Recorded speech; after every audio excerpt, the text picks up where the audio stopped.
बोले कृष्ण कन्हैया लाल की जय। गोवर्धन के विशाल गड्ढे में छिपे हुए ग्वाल बालों में बड़ी प्रसन्नता थी, बड़ा भारी उत्साह। वृषभानु बाबा भी वहीं थे, कीर्तिदा भी वहीं थी, राधा रानी भी वहीं थी, उनकी ललिता आदि सखियां भी वहीं थी। बरसाने, नंदगांव आदि समस्त 84 कोस के गांव के लोग उस छोटे से पहाड़ के नीचे छिप गए। स्थान का इतना विशाल विस्तार भगवत कृपा से हो गया कि सबको छिपने की जगह मिल गई, किसी को कोई कष्ट नहीं हुआ। भगवान श्री कृष्ण अपने बाएं हाथ की उंगली पर त्रिभंग ललित भाव से कमर टेढ़ी करके एक ही पांव पर अपने मुंह में बांसुरी लगाए गोवर्धन धारण किए हुए थे। जरा झांकी देखो उस दृश्य की। भगवान एक हाथ से तो बांसुरी पकड़े हुए हैं, दूसरे हाथ की अंगुली पर पहाड़ धारण किए हुए हैं। उनका एक पांव धरती पर है, दूसरा पांव कुछ उठा हुआ है। एक ऊंची चट्टान पर भगवान खड़े हैं और सारी सृष्टि उनको देख रही है। कैसा अद्भुत सौंदर्यमय रूप प्रकट किया है भगवान ने। एक बार श्री राधा रानी उनके सामने आ गई। श्री कृष्ण का ध्यान उनकी ओर चला गया। वो पहाड़ थोड़ा सा हिल गया। बलराम जी ने आंख उठाकर देखा और फिर सिर नीचा कर लिया। पहाड़ क्यों का त्यों हो गए। ग्वाल बाल आपस में कहने लगे, अरे कन्हैया तो हमसे कुश्ती लड़ने में हार जाता है और हमको कंधे पर लेकर के दौड़ता है। वह यदि इतनी देर तक पहाड़ उठा करके रखेगा तो उसका हाथ दुख जाएगा।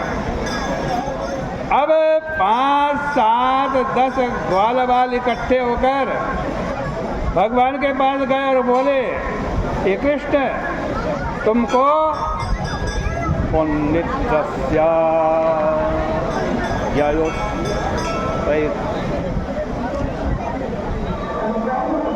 तवात्र पुण्यद्रष्टा यरुस्तवात्र विरतिम सप्त छपास्तिष्ठितो। हे कृष्ण, 7 दिन खड़े खड़े तुमको हो गए हैं, तुमने नींद नहीं ली है। अंतःश्रांत इवाति निक्षिप सके श्रीदाम पाणो गिरिम। मित्र, तुम थक गए हो, थोड़ी देर के लिए यह पहाड़, यह पर्वत श्री दामा के हाथ में दे दो और थोड़ा सा विश्राम कर लो। आधिर विद्यति नस्तमर्पय करे किं वा क्षणं दक्षिणे।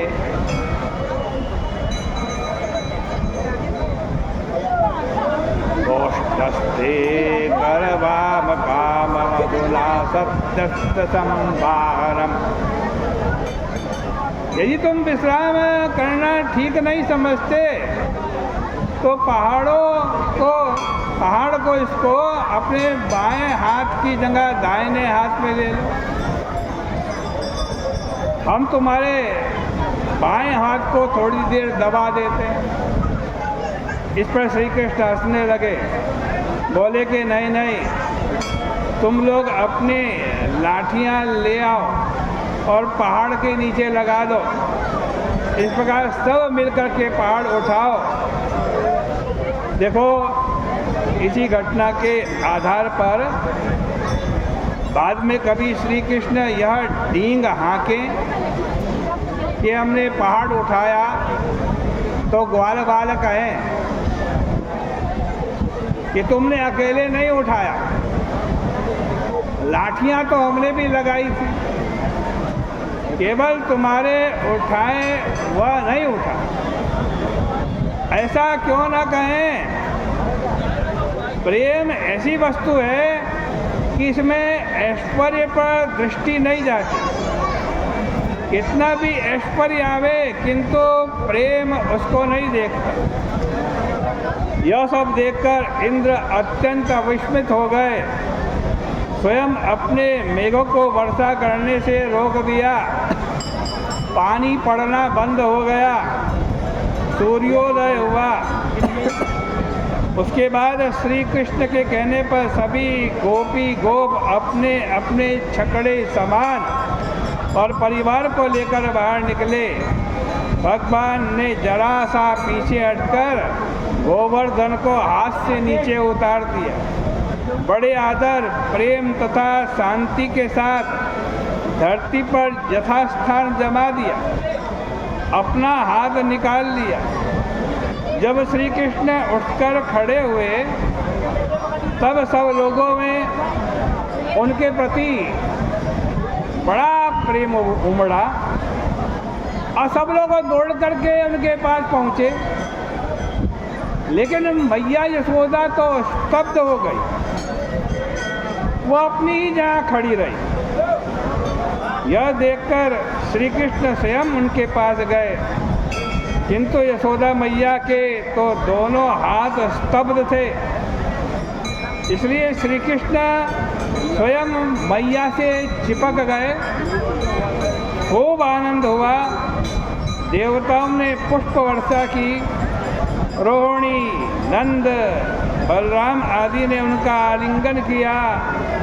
दुंदुभी, शंख आदि बजने लगे। उसके बाद भगवान श्री कृष्ण अपने प्रेमी ग्वाल बालों और बलराम जी आदि के साथ ब्रज में आए तथा गोपियाँ उनकी लीलाओं का गान करने लगी। इस प्रकार से श्रीमद् भागवत महापुराण के 10वें स्कंद का ये 25वां अध्याय यहाँ परिपूर्ण होता है।